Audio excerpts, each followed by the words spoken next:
Pros: hot chocolate, blankets, an excuse to sit on the couch and cuddle with my dog. Cons: the sun disappears at like 4:30 in the afternoon. Winter.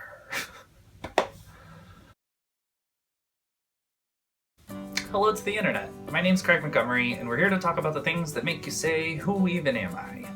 And today I wanted to express some feelings about rest. Basically just trying to talk about the importance of what it means to rest, both in the physical and mental aspect, and how that comes around with self-care.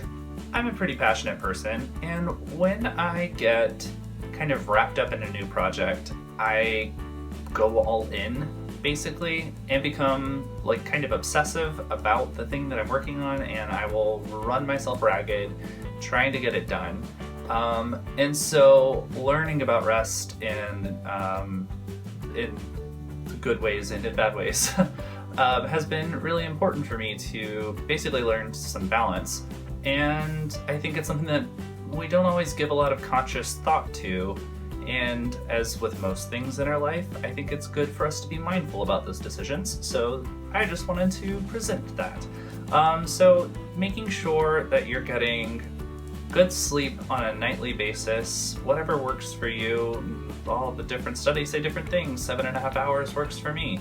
And I can cut that short for a couple days if I need to, but I notice a major difference in my attitude and my physical energy if I don't try to stick to a consistent sleeping schedule.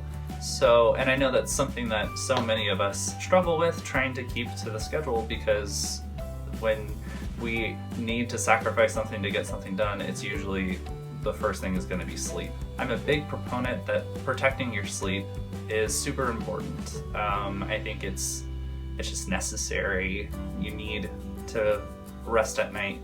And your body needs to expect that so that it will give it to you easily and it's not a fight all the time. And obviously, I do understand that some people have tons of issues with sleep patterns and stuff, and if that is you, I am so sorry.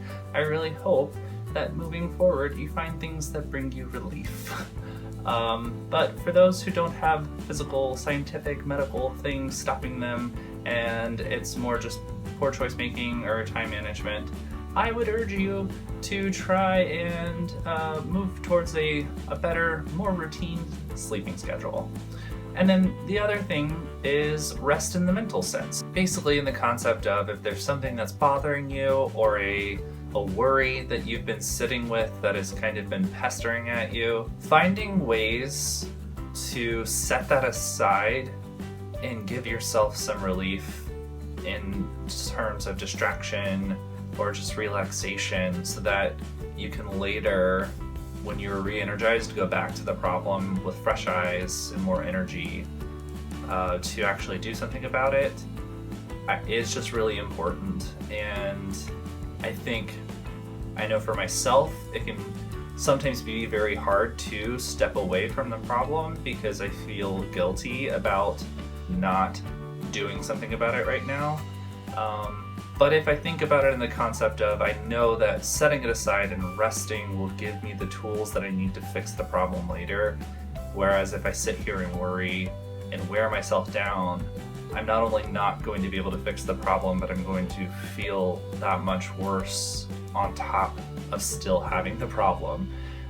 So when I try and keep awareness about that, it helps me say, okay, I can push this aside. It's not something I can do anything about right now.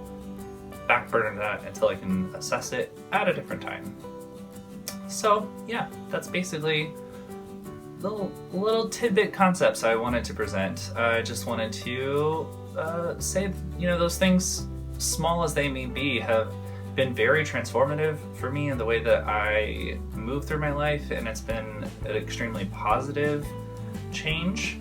So yeah, protect your sleep and do your best to put the worries aside when you need some rest, and be mindful about that. Yep.